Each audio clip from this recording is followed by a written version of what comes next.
पहली बात तो ये है कि ये अनप्रेसिडेंटेड चीज जो है पार्लियामेंट नहीं कर रही, बल्कि ये अनप्रेसिडेंटेड फैसला सुप्रीम कोर्ट ने किया।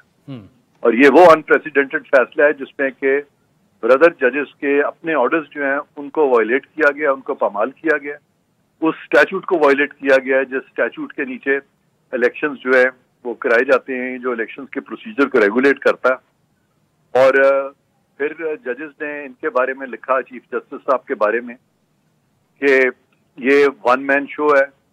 फिर उन्होंने कोशिश की कि बेंचेस जो हैं वो सुप्रीम कोर्ट मुरतब करे, ना कि एक फर्द वायद करे। तो पार्लिमान का ये खड़ा होना जो है ये सुप्रीम कोर्ट की फेवर में खड़े हुए हैं। वो बेंच के सुप्रीम कोर्ट के खिलाफ वो नहीं है, वो उस माइंडसेट के खिलाफ हैं जो कि जुडिशियल ओवररीच का शिकार है।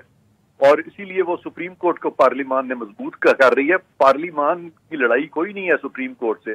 तो ये जो आप फरमा रहे हैं कि पार्लिमान खड़ी होगी है सुप्रीम कोर्ट के सामने, गलत बात है।